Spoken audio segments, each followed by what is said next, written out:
Let's talk suspension.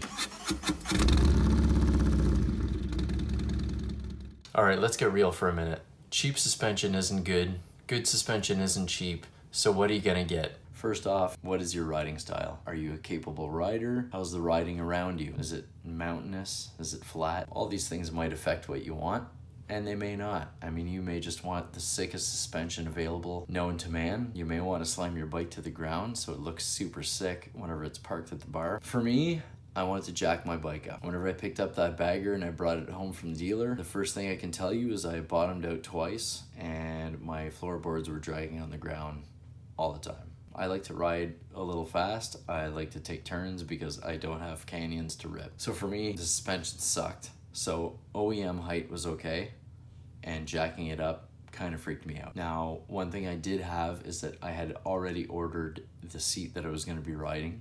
So I had that on hand so I can immediately put the new seat on, feel how my seat height is, and then I can just basically stand up an inch or two and then figure out where the balance point would be and where my ass would be and how straight my legs would be.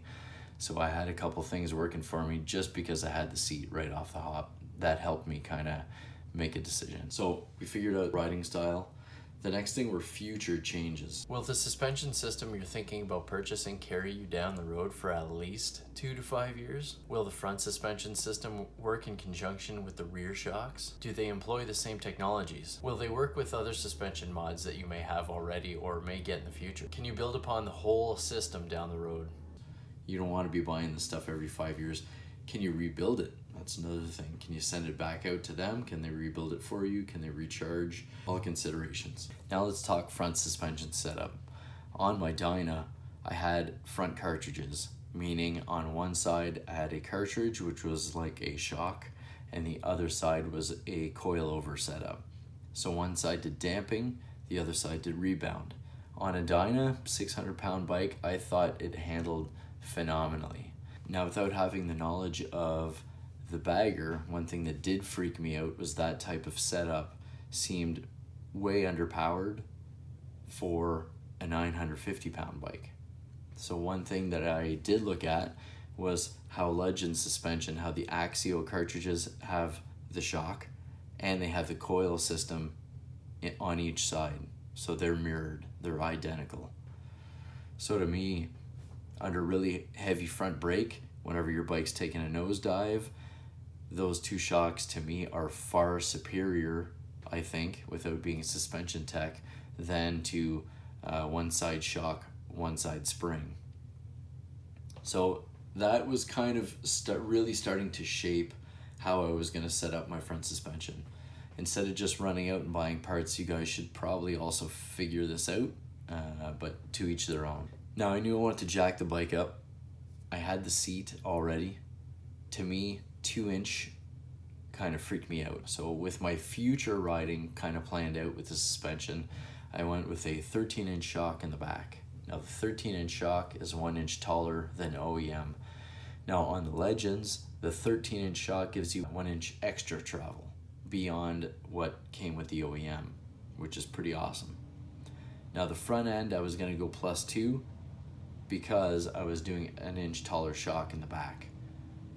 So once you get your +2 fork tubes, if you have your triple tree here, you can protrude your fork tube 1 inch, and then technically your front is only up 1 inch. So that's where I was starting to go in my mind before I made any purchase. Back to the rear suspension, down the road, if I did want to go +2, a lot of the aftermarket swing arms, which I'm really looking at, have adjustable shock positions. So you can take your 13-inch shock and just change the position of where the shock mounts. That will also give you up to 1 inch in height. So now I'd have a 14-inch rear with a +2 front end. So I could match my +2 in the rear. I could do +2 in the front just by dropping my tubes to be flush with the top tree again. So that's kind of another thing to think about. Now, the cool thing with an aftermarket swing arm with different shock mounting heights is that once you go +1 on the swing arm with your +1 shock, your +2 in the rear, now your +2 front end, I can just take my protruding fork tube, flush it up with my top tree, and then a +2 in the front. So these are all little things that I kind of worked out in my mind before I made any solid purchases. From there, I actually talked to a few dealers which talked to me about the brands, but I was pretty set on the front cartridges being identical. And I think right now the Legend Axios are the only cartridges that are doubling up with the shock aspect with the spring pack all in one fork tube.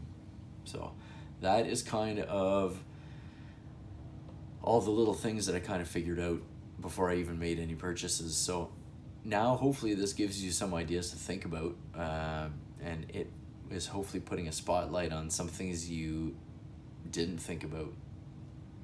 So there you go.